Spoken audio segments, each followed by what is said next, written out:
Assalamualaikum warahmatullahi wabarakatuh. Kembali lagi di channel Ngoprek Semesta. Kali ini saya akan membahas materi kelas 12 terutama yang ada di kurikulum 2013 karena saat ini itu sudah mulai berlaku atau mulai diterapkannya implementasi kurikulum Merdeka ya. Tetapi ada beberapa sekolah yang masih menggunakan kurikulum 2013, jadi saya akan mencoba membahas materinya dulu yang berkaitan dengan kurikulum 2013, yaitu fisika, materinya tentang listrik statis. Nah, cuman listrik statis ini akan saya bagi-bagi dengan beberapa part. Nah, untuk yang part yang pertama ini saya akan membahas berkaitan dengan hukum Coulomb ya. Pasti hukum Coulomb kita akan bahas setelah ini ya. Oke, biar tidak lama kita langsung saja ke pembahasan materinya. Namun buat kalian yang baru berkunjung ke channel ini, jangan lupa klik tombol subscribe ya, untuk mendukung channel ini agar terus berkembang dan agar saya terus bersemangat dalam membuat karya-karya yang insya Allah bermanfaat untuk adik-adik insan pendidikan ya. Oke, pertama di sini ada pengertian dari listrik statis itu sendiri ya. Listrik statis itu adalah listrik yang tidak mengalir dan berupa muatan listrik pada suatu benda. Jadi ternyata ada listrik yang tidak mengalir. Nah, listrik yang tidak mengalir ini disebut dengan listrik statis. Nah, kalau listrik yang mengalirnya disebut dengan listrik dinamis ya. Listrik statis ini akan ada muatan-muatan ya dalam listrik tersebut, karena yang kita tahu muatannya itu adalah muatan positif ataupun muatan negatif yang kita tahu ya. Namun ternyata dalam struktur atomnya sendiri itu ada tiga unsur nih. Pertama ada neutron, kemudian ada proton, kemudian ada elektron. Nah, ternyata neutron ini adalah muatan yang bersifat netral dan adanya di inti atom dan tidak bisa berpindah. Kemudian ada proton. Proton ini muatannya itu bernilai positif dan terletak pada inti atom dan juga tidak bisa berpindah ya. Kemudian yang ketiga ada elektron. Nah, elektron ini bermuatannya negatif, bisa berpindah dan terletak pada kulit atom, yang dimana berpindahnya ini bisa menerima energi ataupun melepas energi. Muatan listrik muncul akibat adanya perbedaan jumlah elektron dan proton. Jadi sekali lagi dalam listrik itu kan ada muatan. Nah, muatannya itu sendiri itu akan muncul akibat adanya perbedaan jumlah elektron dan proton. Nah, untuk kasus yang pertama, jika jumlah protonnya itu sama dengan jumlah elektron alias jumlah muatan positif dengan jumlah muatan negatifnya itu sama ya jumlahnya, maka bisa dikatakan muatan listriknya itu netral ya. Di contoh, muatan negatifnya berjumlah 3, kemudian muatan positifnya ada 3, maka muatannya itu dikatakan sifatnya netral. Kemudian yang kedua kasusnya, jika jumlah proton itu ingat muatan positif ya. Jika protonnya ini lebih besar, lebih banyak dibanding dengan jumlah elektron alias jumlah yang muatan negatif, maka bisa dikatakan muatannya itu adalah muatan positif.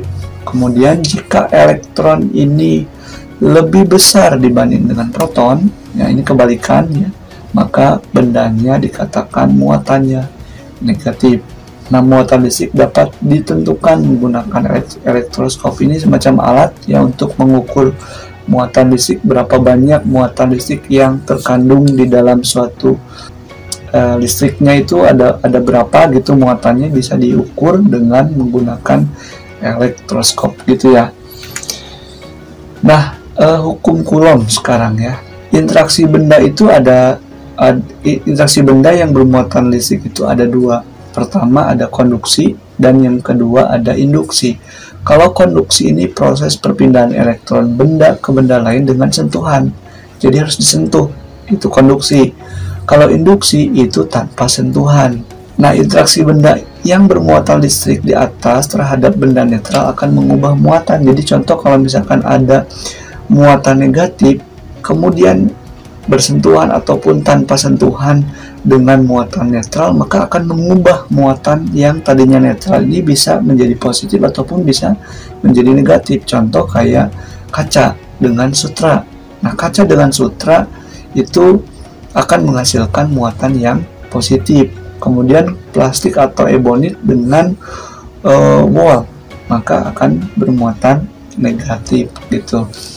Kemudian di sini ada hukum Coulomb. Nah, hukum Coulomb ini menyatakan bahwa terdapat gaya listrik atau Coulomb pada dua atau lebih benda bermuatan listrik yang berinteraksi. Jadi contoh, kalau ada muatan antara Q1 dengan muatan yang kedua atau Q2 itu saling berdekatan, itu akan adanya memunculkan adanya interaksi. Nah, interaksi yang disebut dengan interaksi di sini adalah interaksi atau gaya tarik-menarik antar muatan.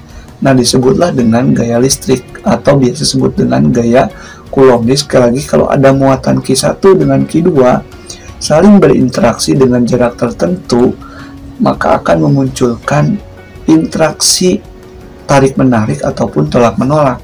Nah, interaksi tarik-menarik ataupun tolak-menolak ini disebut dengan gaya listrik atau gaya Coulomb, gitu ya. Nah, untuk mengukurnya kita bisa menggunakan persamaan di udara ataupun yang ada di selain udara. Nah, untuk yang biasa muncul yang sering digunakan sih rata-rata yang ada di udara, yaitu F sama dengan K Q1 kali Q2 dibagi dengan R kuadrat. Kemudian yang di selain udara itu kita bisa menggunakan F sama dengan K Q1 Q2 dibagi dengan epsilon 0 dikali dengan R kuadrat, atau permitivitas medium epsilon 0 tuh ya. Nah, yang ini jadi bacanya itu permitivitas umum atau epsilon 0 ya. Nah, untuk yang di udara nilai K ini adalah tetapan Coulomb-nya, yaitu sebesar 9 kali 10 pangkat 9. Oke. Kalau muatan listrik sejenis, alias misalkan kalau negatif dengan negatif atau positif dengan positif, maka akan terjadi muatannya itu tolak menolak sifatnya tuh.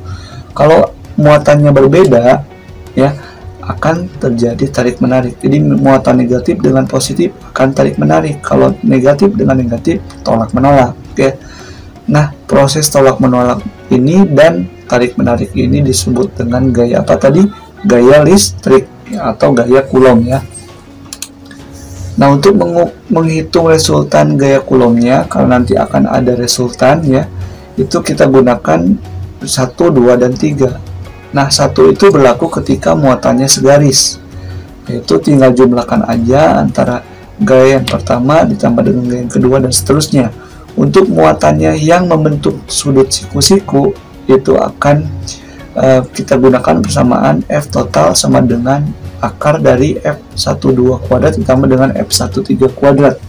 Kemudian untuk yang ketiga, muatannya tidak membentuk sudut siku-siku pada benda satu, maka kita gunakan persamaan F total sama dengan F12 kuadrat ditambah dengan F13 kuadrat ditambah dengan 2 kali F dikali F lagi dikali dengan cos theta ya.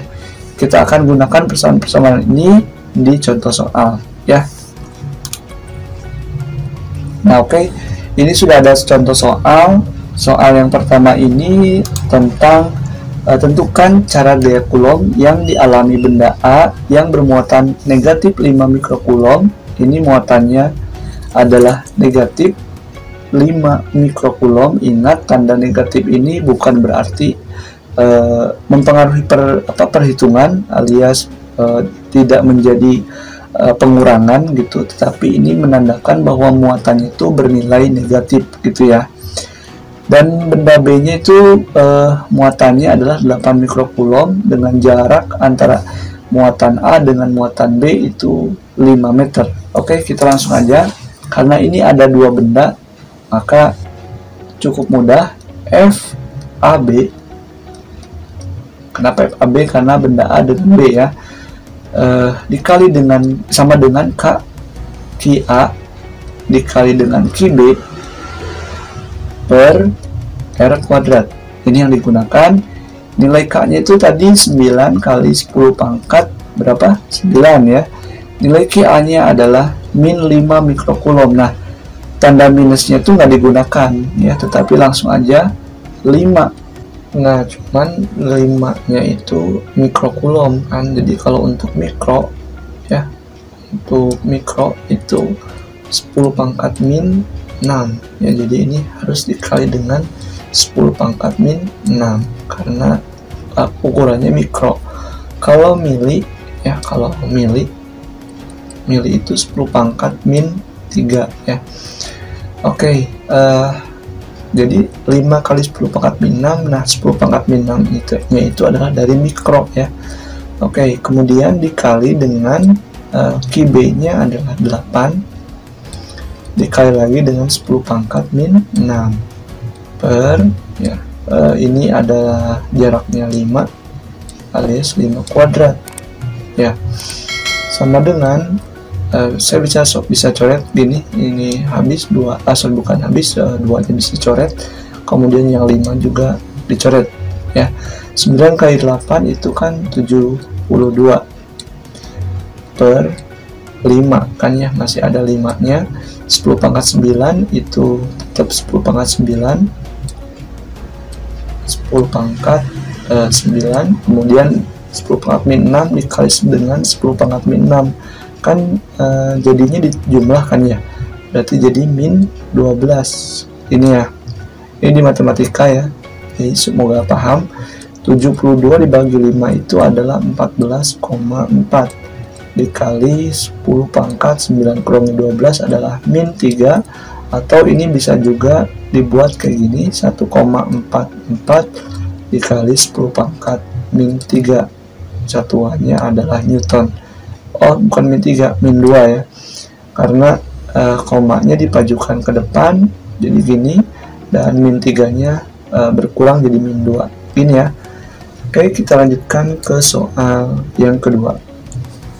Nah, untuk soal yang kedua ini ya, kita harus menggunakan konsep sifat dari muatan listrik. Jadi kalau misalkan muatannya negatif ketemu dengan muatan negatif lagi, maka dia akan tolak menolak ya. Kemudian kalau muatannya negatif dengan positif, nah maka dia akan tarik menarik. Nah, ini akan kita gunakan di sini karena di sini ada beberapa gaya, ada 1, 2, dan 3 ya. Kita gunakan dulu karena yang ditanyakan adalah gaya yang dialami oleh benda 1 dan 3 ya. Oke. Pertama nih kita analisis dulu, ini benda 1. Ini 1 ya, kemudian ini benda 2, dan ini adalah benda yang ketiga. Kita fokus aja dulu ke benda 1 karena yang ditanyakan adalah benda 1 dulu. Oke, benda 1 ini akan dipengaruhi oleh benda yang terdekatnya, yaitu adalah benda yang kedua. Benda 1 negatif ketemu dengan benda 2 yang positif. Nah, negatif ketemu positif, tarik menarik. Jadi gini gambarnya. Nah, gitu kan. Jadi si benda 1 ini akan ditarik oleh benda yang kedua atau sebaliknya ya. Jadi saya namai ini dengan F12 gitu ya. Kemudian benda 1 juga akan dipengaruhi oleh benda yang terjauh, yaitu benda yang ketiga. Nah, ternyata negatif ketemu dengan positif, maka tarik menarik lagi. Jadi benda 1-nya akan bertambah lagi nih. Jadinya gini kan, F13 ya. Jadi benda 1 ini akan dipengaruhi oleh benda 2 dinamai dengan F12, dan arah panahnya ke sini ya, ke positif, karena negatifnya ketemu dengan positif, tarik menarik. Kemudian F1 juga akan dipengaruhi oleh benda yang ketiga, dan ini muatannya negatif dengan positif, maka akan tarik menarik juga. Tinggal tambahin aja ke sini jadinya F12 ya. F13. Oke, sekarang kita fokus ke benda yang ketiga. Oke, benda yang ketiga itu adalah dipengaruhi oleh benda yang terdekat. Ini ya. Ini ternyata muatannya positif dengan positif lagi, maka dia akan menolak. Jadi bukan ke sana kan, si benda tiga ini nggak mungkin mendekati kedua. Jadi dia akan berusaha menjauh. Dia akan menjauh ke sini. Jadinya F32 ya. F3 dengan benda yang kedua, dia akan lari ya. Artinya akan menjauh dari benda yang kedua. Kemudian benda ketiga ini juga dipengaruhi oleh benda yang pertama, yang paling jauh ini. Karena ini muatan negatif dan ini positif, maka benda yang ketiga ini akan berusaha mendekati benda yang pertama. Jadinya saya namai dengan F31 gitu. Nah, sekarang kita akan menghitung yang terjadi di benda satu dengan benda yang kedua. Oke, caranya gini. Benda yang pertama ini saya tuliskan benda pertama ya. Benda 1 itu kan F12. Udah, langsung aja F12 sama dengan Q1 Q2 dibagi dengan R kuadrat. K-nya itu adalah 9 kali 10 pangkat 9. Q1-nya ini min 2 MC alias 2. Nah, karena mili itu 10 pangkat min 3. Jadi 10 pangkat min 3 ini dari M ya, dari mili ya. Kemudian benda yang kedua, benda kedua itu 4 kali karena mili juga, jadinya 10 pangkat min 3 dibagi, nah jaraknya itu adalah 3 meter dari sini ke sini, jadinya 3 meter 3 kuadrat gini ya. Oke, langsung aja kita jumlahkan atau kalikan. Ini kan bisa dicoret ya, ini habis. Nah, dua-duanya habis, 3 kuadrat itu kan 9, ini juga ada 9, jadi langsung aja 2 kali 4 adalah 8, 10 pangkat 9 tetap 10 pangkat 9. Nah, 10 pangkat min 3 ditambah dengan 10 pangkat min 3, jadinya kan 10 pangkat min 6 ya, atau ini 8 kali 10 pangkat 3, 9 kurang 6 itu kan 10 pangkat 3 alias 8.000 Newton untuk F12 ya. Sekarang untuk F13 saya langsung aja ya nulis rumusnya, atau tuliskan dulu aja deh. F kaki 1 dengan Q3 dibagi dengan R kuadrat. Nilai K-nya 9 kali 10 pangkat 9 dikali Q1 nya itu adalah 2 kali 10 pangkat min 3, dan Q3 nya itu adalah 6 ya, 6 kali 10 pangkat min 3 juga karena dalam mili ya, per R kuadratnya itu F13 ya, F13 berarti 6 ya. Ya, 6 ya, angkanya itu 6. Kenapa 6? Karena patokannya itu di 1 sampai ke 3. Jadi 1 ke 2 aja 3, 2 ke 3-nya adalah 3 juga, jadinya 6 meter ya, jadi 6 di sininya. Oke. Ini bisa dicoret nih, dicoret, kemudian dicoret juga sisa 6 ya di sini. Oke, 9 kali 2 adalah 18 per 6 ya. 10 pangkat 9, 10 pangkat min 3 kali 10 pangkat min 3, tinggal jumlahin aja pangkatnya, jadi 10 pangkat min 6. Dan hasilnya adalah 3 kali 10 pangkat 3 alias berapa? Ya, 3000 Newton ya. Jadi untuk F12 dengan F13 nya 3000 Newton. Maka resultan dari untuk yang benda satu ini tinggal jumlahin antara F12 ditambah dengan F13. Ini yang kita gunakan adalah muatan segaris. Kenapa muatan segaris? Karena benda ini benda 1, 2, dan 3 terletak di sumbu yang segaris ya. Jadi sama dengan F12 nya 8000 ditambah dengan 3000 ya, jadinya 11.000 Newton. Nah, beres. Oke ya. Sekarang benda yang kedua, benda yang ketiga ya, sorry. Benda ketiga ini kita hitung dulu yang F31 dulu atau 32 ya, 31 dulu ya. Oke, kita hitung dulu F31 Q3 kali Q1 dibagi dengan R kuadrat. K nya itu adalah 9 kali 10 pangkat 9, kemudian Q3 nya adalah 6 ya, 6 kali 10 pangkat min 3, kemudian untuk Q1 nya itu adalah 2 kali 10 pangkat min 3 per, nah jaraknya itu dari Q3 ke 1 yaitu adalah 6 kuadrat. Oke ya, ini bisa coret 9 kali 2 adalah 18 per 6, 10 pangkat 9 min 6 ya, 9 min 6, jadinya 3000 Newton. Jadi sama dengan ini ya.